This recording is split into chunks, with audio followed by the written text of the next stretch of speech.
Imagine yourself back in 1996. I do it all the time because that was the best time of my life. Anyway, you buy a movie and it looks exactly like a music CD. Same silver disc, same size, same everything. You pop it in, you settle in with your snacks, and you watch about 40 minutes of film. And then right at the good part, the screen freezes and politely informs you that it's time to get up, walk across the room, and put in disc number 2.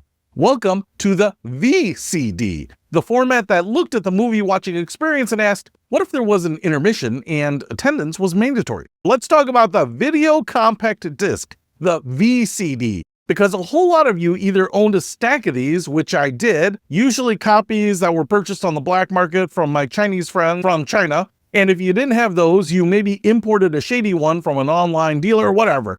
Maybe you've never heard of it in your life, and all of those are definitely valid options. Here's what it was if you don't know.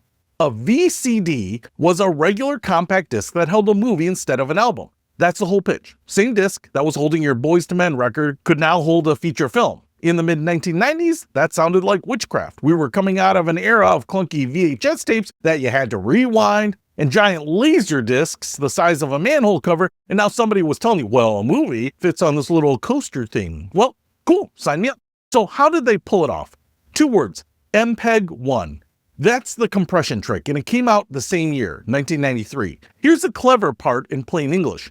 A movie is just a flipbook, a bunch of still pictures flying by fast. Storing every single frame would be enormous, so instead, MPEG-1 works like a lazy but brilliant note-taker. It writes down one full picture, and then for the next bunch of frames, it only records what changed. Guy's talking, his mouth moves, the wall behind him doesn't, so you only save the mouth part. That's how you cram a whole movie onto a disc that used to hold 74 minutes of music.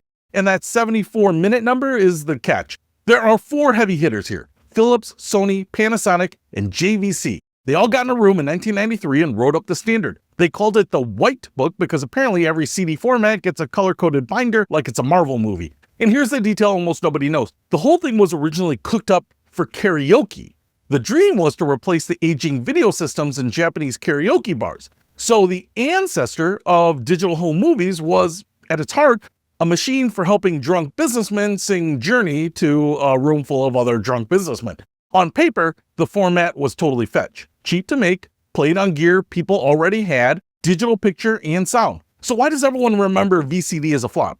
Well, in America, it absolutely was. There were a few reasons for it, though. Timing was brutal. VCD showed up in 1993 and DVD came stomping in around 1997 with sharper pictures, a whole movie on one disc, no getting up, and copy protection studios loved. VCD got leapfrogged so fast, it barely had time to sit down. On top of that, the picture was only as good as VHS, and every home in America already had a VCR. It was cheap, and with blockbusters on every corner, there was a time when there were blockbusters on every corner. Nobody's going to pay $200 for a new player to get the same quality on 2 discs when the $60 VCR does it all on one tape. And Hollywood was terrified because a VCD had no real copy protection. Anybody with a CD burner could crank out perfect copies. So the big studios basically refused to release their good movies on it. Did you own a VCD player, or was this whole format a rumor to you? I never owned a VCD player, but I had VCD playing software on my computer, which allowed us to watch VCD movies in college. But here's the twist, and this is the part that's actually interesting. VCD didn't go anywhere. It went nowhere here. In Asia, though, it was an absolute juggernaut. China, Hong Kong, Southeast Asia, massive. And the reason is beautiful in its simplicity. Most households over there had skipped the whole VCR era. They never bought into VHS, so there was no old format sitting on the shelf to compete with. VCD players were dirt cheap. The discs were dirt cheap, and factories were pumping out over 2 million players a year in China alone by the end of the 90s. Nearly every Hong Kong film came out on VCD. There was also a, let's say, robust bootleg scene, which I might or might not have been the beneficiary of.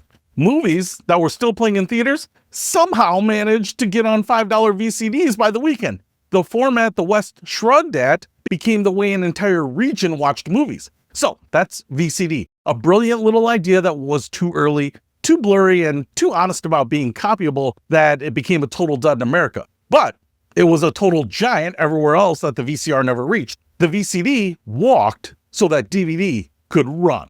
And then quietly it retired to a karaoke bar where it belonged all along.